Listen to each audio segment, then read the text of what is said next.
Greetings and welcome to this episode of Faith, Scholarship, and Praxis, a faculty series from Columbia Theological Seminary.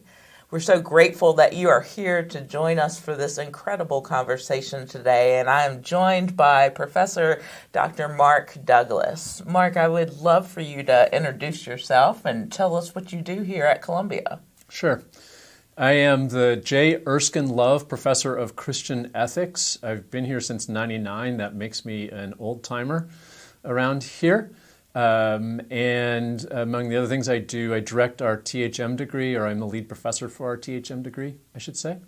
As an ethicist beyond that, I try and be in everybody else's business because that's basically what ethicists do. That's true. And he was my professor, and so I'm grateful to be in this conversation with you today about climate change and why it matters to the church. And so I'm going to jump right into the questions and ask you first, what got you interested in climate change? Sure. So I grew up in rural Colorado. I grew up on a small farm in rural Colorado, and so I'd always had an interest in being outdoors. From there, I went to be a biology major, and part of that biology major was to look at things like environment, ecology, etc. As my faith matured over time, I started to see increasing connections between my commitment to being outside, to a healthy environment, and to my faith commitments. And that drove kind of an interest in environment and environmental ethics broadly.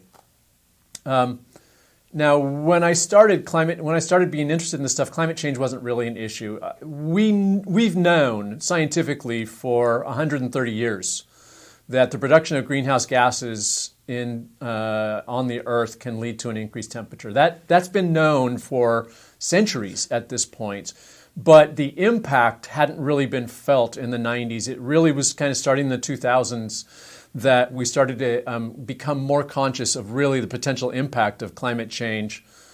At this point, then, it's become hopefully not preoccupying, but it has become a lens through which I make sense of a lot of other social, political, natural, and environmental conditions we face.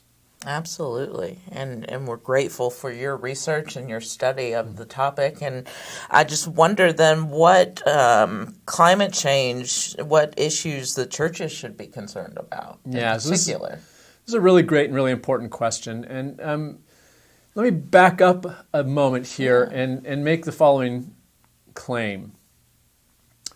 During the modern period, say the 16th century, 17th century onward, the way we have thought about the world has been constructed through metaphors, through ways of thinking that have been significantly kind of economic, if you will, in shape, market-driven.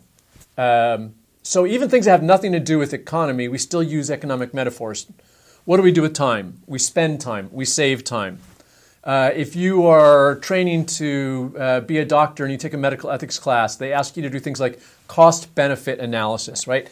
The dominant metaphors of market have shaped the way we understand the world around us for centuries now. And I want to make a rather extravagant claim that those metaphors are receding and they're being replaced by environmental metaphors. The way we make sense, the way we will make sense of the world is significantly through environmental metaphors. So, for instance, if the human being in a market mentality is significantly shaped by notions of autonomy, self-interest, rationalized behavior, I think in an environmental framework or paradigm or social imaginary, the human being is going to be understood primarily as networked, as embedded in larger social natural systems, as having impact on things and being impacted by things that they didn't necessarily see and which they can have control over. Right. So the first reason that the faith and churches ought to be concerned about climate change and environmental issues is inevitably they're going to be thinking in terms of this because climate change, because the catastrophic loss of biodiversity, because the exponential growth of pollutants are fundamentally reshaping the world we live in. So fundamentally that unless we are addressing climate issues and environmental issues in anything that we talk about, we'll be failing to address those issues in concrete and helpful ways because climate exacerbates them all and makes them all more likely to reappear in worse guises. So if you are a Matthew 25 Christian and thinking about care for poor, release of captives, healing of sick, you're going to have to think about the way climate change and environmental degradation is creating conditions that exacerbate poverty, is creating conditions that make it more likely that people in desperate positions are going to be put into situations where they're pursuing actions that are damaging, is going to be shaping more unhealth in the world. Even today, one of the largest drivers in the world of lack of health is air quality, right? We have people today dying from air quality because of pollution. Absolutely. It's only going to get worse, and it's going to get exacerbated by climate change. So if you're a Matthew 25 Christian, you ought to be paying attention to this stuff. Right. If you're a Great Commission Christian and thinking about what it means to bring God's message into the world, you ought to be caring about this stuff because the world you're going into, everybody you're engaging is dealing with this stuff. And if you want the gospel to have credibility where they are in addressing the types of issues that they're addressing, such that you might have an evangelical moment, you should be caring about this stuff. It doesn't matter what kind of Christian you are or how you think, it's hitting everybody. And it's been hitting them in concrete and practical ways. There was just a study out by that, incredible liberal mag, the Wall Street Journal, that said in the next couple of decades, U.S. housing is going to take a $1.5 trillion hit because of climate change. Imagine the value of your house receding by some percentage of whatever your house is in the middle of all markets. But 1.5 trillion, it's going to hit us all. It's going to hit faith communities too. It's going to hit the members of faith communities. It's going to hit the structures of faith communities, churches. It's going to hit everything. Wow. So we need to be thinking about it now. We need to be building up resilience now. We need to be pursuing sustainability now, because what's coming, if we're not addressing it now, is only going to be worse, and we're going to be less prepared to deal with it. That's true. That's really optimistic and hopeful. It's very terrifying, Mark. But it's to say now, and we've known about these realities, now is the time to focus in on them, not just for future generations, but for us, right? Right. Absolutely it is. And you can't distinguish, for me, in hearing you, you can't distinguish between doing theology, practicing faith, and environmental issues. No, you can't, because grounded, central to our faith is a commitment to climate care, is a commitment to recognizing that God creates and calls it good and makes us steward of the things that God calls good. Our stewardship extends to how we're going to treat all this stuff. Absolutely.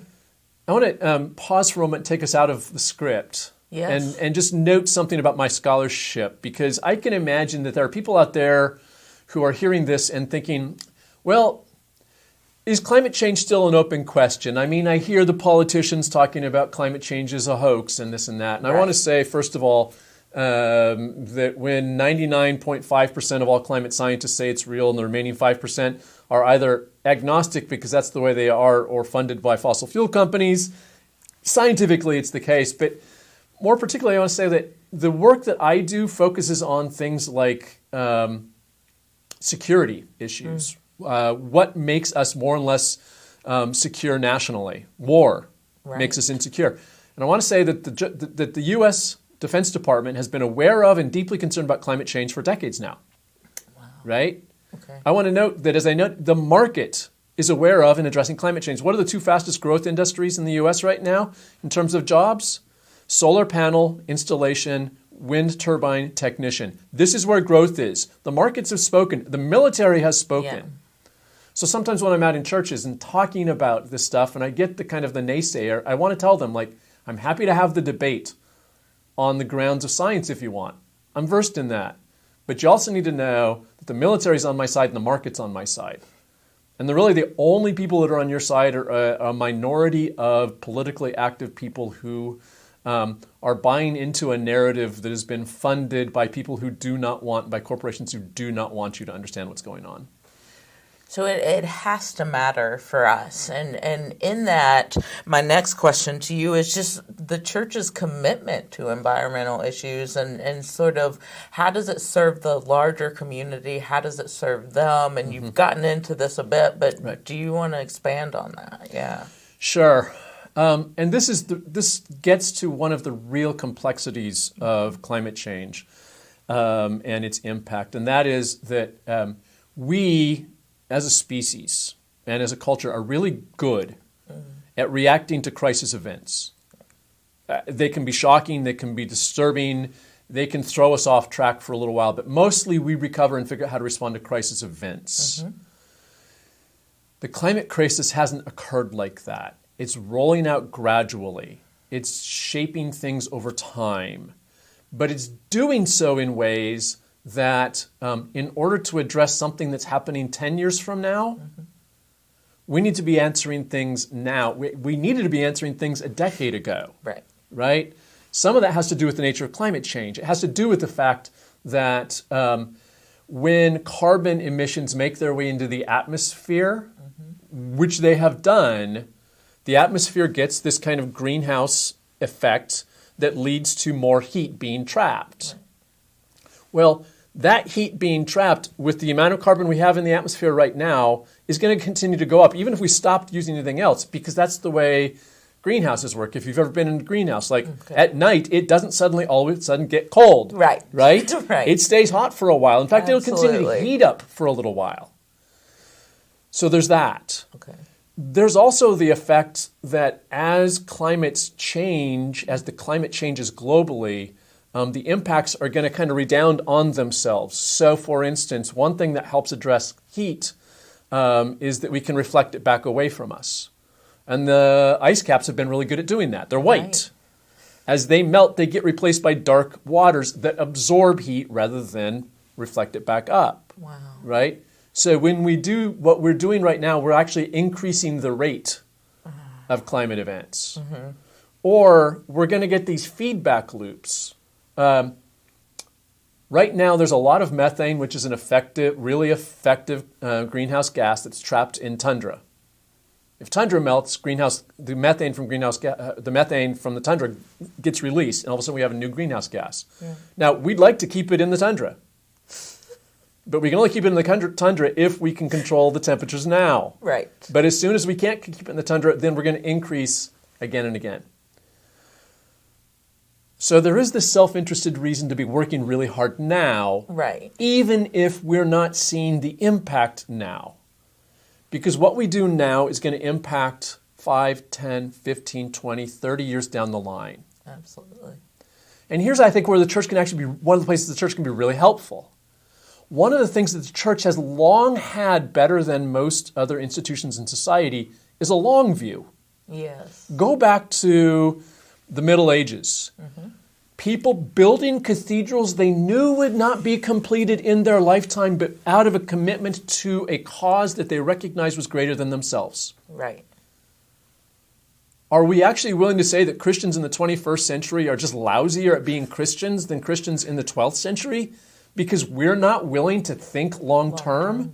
Especially when we have a gospel narrative that talks about long-termness, that talks about how we in our lives in this world are caught up somehow in the providential work of God. So let's do this kind of stuff now. Let's do the things that make not only us sustainable, but make the world livable for others now. And there's always really practical things we can do. Good. Like what? So there's a lot of practical things, right? So there are some things that are just personal, right? Simple stuff like recycle. Control the temperature in your house. Better insulation matters. Shift to renewable fuels for your basic energy needs. Shift to electric vehicles, right? There's a lot of kind of stuff that individuals can do. Now, individuals working alone will not bring about changes at the level that we need to see changes. Okay. But what individuals working by themselves can do is develop practices, develop habits that remind them that this kind of stuff matters. And as you develop one kind of practice, you're more likely to step into another kind of practice and to recognize the value of that practice and build out from there, such that what starts as an individual then becomes a community, recognizing, oh, it's not going to work for us if I'm the only person doing recycling of my stuff. We need our municipality to make it easier to recycle. Right. We need our municipality or our state to fund the creation of energy that works better, that is more kind of sustainable. At the end of the day, as we do this, what I want to argue is that the three most important things you can do if you're concerned about climate change, if you're concerned about the environment, is this. First, vote. Vote toward ways that are helpful for addressing climate change. Part of the easy way to think about that is vote as if you care about your grandchildren's futures, if you care about your children's futures, and not just about your pocketbook right now. So the first thing you can do is vote. Okay. The second thing you can do is make sure your vote counts. We live in the U.S. in a system where a lot of votes don't get counted, per se, because of gerrymandering of districts, right? I know who my representative is going to be after my primary. It's never a contest, right? Where votes count, we are more likely to see robust conversations on important issues than where they don't. So make sure your vote counts. The third is make sure everybody gets to vote. Right. The people who are most affected and first affected are those often who have been most marginalized and disenfranchised. Right. So vote with an eye to climate. Okay. Make sure your vote counts because that makes climate more central to the political engagement. And make sure everybody's vote counts because that brings into the conversation those who are most impacted by climate change. It's so true. I'm so grateful for those key ideas. And you've got a built-in community as a church, but climate change is really hard to talk about. And so how would you suggest to people to get the conversation started? So the first thing I would do to get the conversation started is to go searching for resources because they're out there. The sheer volume of books, of webinars, of YouTube videos that are being produced in thinking about how to talk about, in compelling and compassionate ways, climate change and environmental degradation is immense. Okay. Right?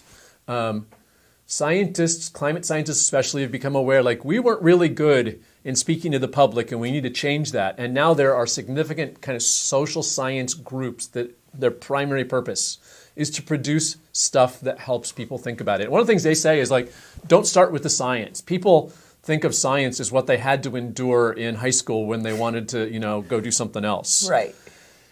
Start with care for creation, and in at least in theological, church context. Talk about care for creation and why it matters. Talk about the moral values that sustain communities and what we're trying to do to promote those things. Science will follow on that, and there's more accessible and less accessible ways. So the first thing is go figure out, there's plenty of stuff out there about how to do it. Okay. You can bring me in, I'll talk about it, right? So that's the first part. The second part I would say is that make it local and make it felt.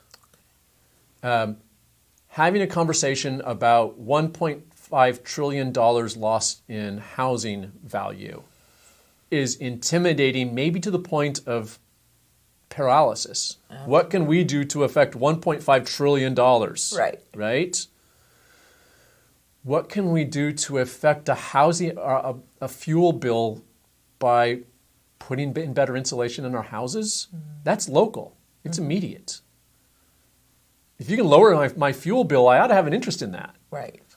If you can lower my fuel bill in a way that actually is good for the planet, then I ought to have both an economic and a moral interest in that. So make it immediate. Okay. And then finally, not only find the resources, but recognize that there are resources that want to come to you. I mean, here we are at Columbia Theological Seminary. The seminary houses Georgia Interfaith Power and Light. Right. Georgia Interfaith Power and Light is the largest faith-based environmental nonprofit in the state of Georgia. They work with faith communities to help them become more resilient and sustainable. They have funding to help your churches figure out how to become better stewards of their resources and reduce costs with regard to waste, to think about how to kind of maintain power costs, for instance. So they can help you kind of do those studies. Then they can hook you up with grants so that you could do something like put solar on your house, on your church, in order to help offset the cost of those things in a way that helps sustainability, right? And along the way, they're going to bring you into networks, right? This is the other thing that I think locally we can do, is to recognize that none of us can do this alone. Right. When I'm teaching my environmental ethics class, that's one of the first rules that I tell students is, don't try to solve the problem by yourself. It's too big to solve by yourself.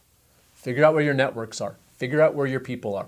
Figure out where there are communities, where there are organizations that care about this stuff, Right. and get involved in them. They're going to work with you, and it's collectively that we're going to bring about the kinds of change that can actually lead to real benefits in the future. This has been fascinating and essential and necessary in such a time as this. And so I'm grateful for your expertise and your scholarship and research on this. We are grateful for you all having joined us. We hope you will come back and join us for our next episode of Faith, Scholarship, and Praxis. Thank you so much for being with us. Thank you, Catherine. Good to be with you. Look how good our graduates do, right?